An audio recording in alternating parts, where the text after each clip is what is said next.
Well, your head's gonna feel so free. Disgusting. I saw them all. Really bad. Oh, that's that's horrid. It's like a little beard. Okay, so that's no. Girl, how did we find ourselves here?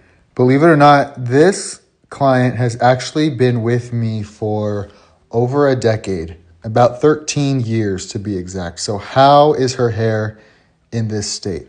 Well, I'm not going to cough up her personal life details, but all I can say is life happens to all of us, and you should never judge a book by its cover. When I tell you she is the most dedicated client I have ever had in my career, and her hair is absolutely everything to her. But this past year, she has really been through a lot, and I mean a lot. So that insane knot on the back of her head that you saw me cutting out there is the last remaining bits of her natural hair that was matted to her head after she left extensions in her hair for almost 9 months. Not only was there an extreme amount of matting in the back of her head, but as you can see, she lost a lot of hair in the front of her head as well. And so today she's back, and I'm just excited to help bring her back to life. So we're going to have to get real creative with the extensions because as you can see, there's not a lot to work with in the front there.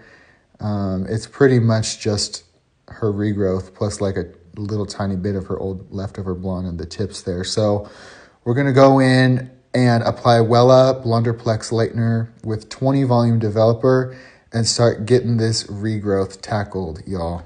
Now, before the rats come in and start talking about how she shouldn't have extensions, she shouldn't bleach her hair, blah, blah, blah, blah, blah. I do not believe that my job as a hairstylist is to dictate and tell my clients what they should or should not do with their hair.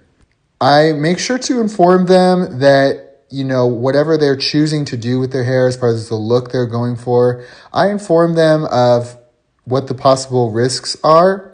But at the end of the day, some people would rather have the look than the health. So if you're one of those hairstylists that put hair health first, good for you. But you know what? That's not what I'm here to do. I'm here to make sure that my client's confidence is through the roof. And that to me is more important than the health of their hair. As long as they're aware of the reality of whatever those services are, whether it's bleach, extensions, you name it, as long as they are fully aware that they're going to have to compromise maybe on the integrity of their hair and they're down for it, then I'm down for it. So now that we got that out of the way, I went in, I lifted her all up to a nice level 10 and then did a toner to get her to a beautiful creamy white platinum. She does have extremely curly hair, so I just kind of blew her out with a round brush here, didn't flat iron her yet. And then I went in and started applying her extensions. I did some wefts, of course, using Luster Lengths, my brand. And we did 3 rows of wefts. And then I did a few little baby K-tips right in the front to try to fill in those little short hairs. And you guys, when I tell you the many hours that this took was so worth it to see my longtime client have a smile on her face once again. Look at how beautiful her hair is. Being able to boost people's confidence is literally priceless.